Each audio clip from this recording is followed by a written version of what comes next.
coluna nós já conversamos várias vezes, e também está sendo divulgado na mídia com uma certa constância, de que a partir de 2025 entra em vigor aquela nova regulação da União Europeia que vai tentar analisar a rastreabilidade, né, e a regularidade ambiental de commodities agrícolas. E aqui fica uma dúvida muito grande: como a gente vai conseguir comprovar essa rastreabilidade? Isso por si só já cria muitas dúvidas e grandes desafios. E aqui um dos setores que esse assunto mais recorrente, mais importante, seria o setor da pecuária. Por que esse assunto está ganhando tanta força? Certo? Quando a gente fala em rastreabilidade aqui no Brasil, o documento hoje a nível federal válido, obrigatório, é a Guia de Transporte Animal, a famosa GTA, certo? Mas ela surgiu com um propósito completamente diferente do que agora a gente está precisando, certo? Agora vamos de alguma coisa para comprovar a regularidade ambiental. A GTA surgiu com uma comprovação de segurança sanitária, em que meramente há essa descrição se o animal teve vacina, a sua característica e principalmente a sua origem e o seu destino, tá? Aqui, o grande problema central da GTA, que ela não consegue suprir essas novas demandas, principalmente de cunho ambiental, é a rastreabilidade individual desse animal ao longo da sua vida, durante diversas propriedades rurais que ele possa passar, certo? E aqui já teve um problema anterior prévio, que não meramente ambiental, mas por si só essa rastreabilidade individual que a GTA tem essa lacuna. Já tem um certo tempo que a própria União Europeia já demanda, para critério de exportação de produtos de pecuária e carne, a identificação individual do animal. Nesse sentido, foi-se criado o Sistema Brasileiro de Certificação Bovina e Bubalina, o SISBOV. O SISBOV, diferente do GTA, ele pede, deixa bem expresso na sua regulação a necessidade do brinco auricular em cada animal. E aí tem um formato, quem pode fabricar, o modelo certinho de como isso pode ser feito, a cor, os números, e vai nesse sistema federal central, tá?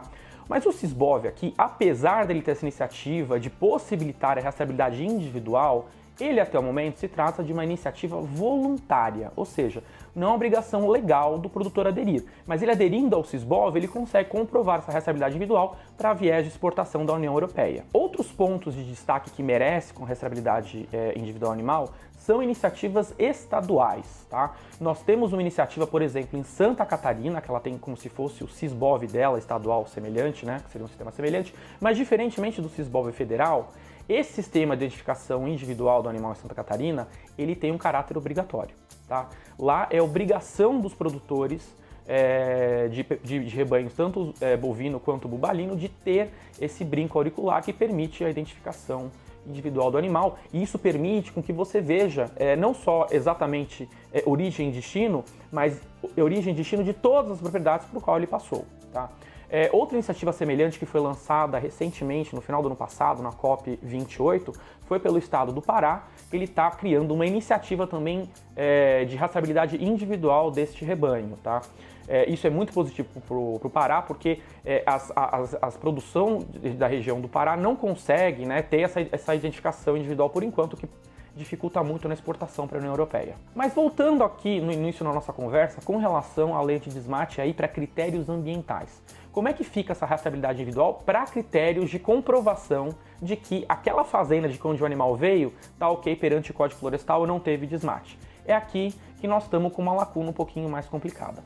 Tanto a GTA, quanto o SISBOV federal, quanto a iniciativa de Santa Catarina, eles têm um gap, uma lacuna de ligar, de fazer essa ligação, esse link entre os dados da rastreabilidade individual animal com os critérios ambientais daquela propriedade rural pelo qual o boi passou. Isso, uma, duas, três, quantas propriedades ele acabou passando ao longo da sua origem, da sua vida até o seu abate, o seu destino final.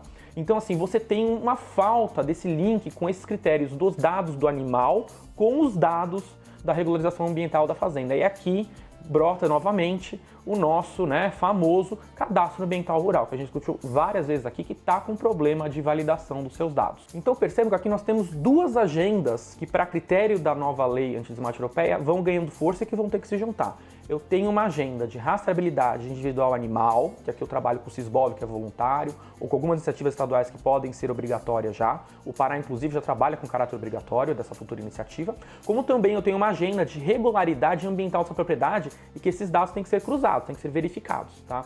Então aqui eu tenho essa iniciativa crescendo e aqui eu tenho essa agenda de regularidade ambiental que pode ser feita, pode ser de muito auxílio potencial do CAR, mas nós temos um problema de validação desses dados ambientais das propriedades rurais, certo? Que está ganhando agora força também, comparação de 2023 para 2024, alguns estados avançaram muito na validação, por exemplo, São Paulo, que agora bateu 92%, mas a nível federal, a nível de uma nação com todos os estados federativos, aí você tem um atraso na agenda de validação. Outro ponto importante também é quando você pega a regulação do Sisbov, como a regulação de Santa Catarina e a própria GTA, não há menção nessas normas esta necessidade de cruzamento com os dados ambientais ou regularidade ambiental de por onde o animal passou, tá? E isso merece um ponto de destaque à norma para a futura iniciativa de rastreabilidade do Pará.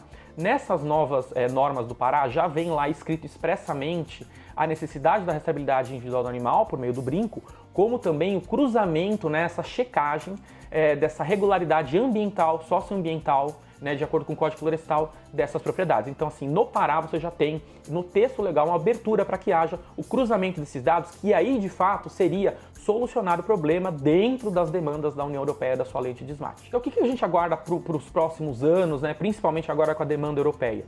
De que essas duas agências de rastreabilidade animal e de regularidade ambiental ganhem força e a tendência, e será necessário que elas comecem a se cruzar, ou seja, verificar se aquele animal passou por tantas propriedades, se aquelas tantas propriedades estão ok perante o Código Florestal. E nisso, nós voltamos no ponto central da agenda do Código Florestal, que a gente falou várias vezes na coluna, que é a validação do cadastro ambiental rural. Certo? É um instrumento com potencial muito grande, agora principalmente de cunho de comércio exterior.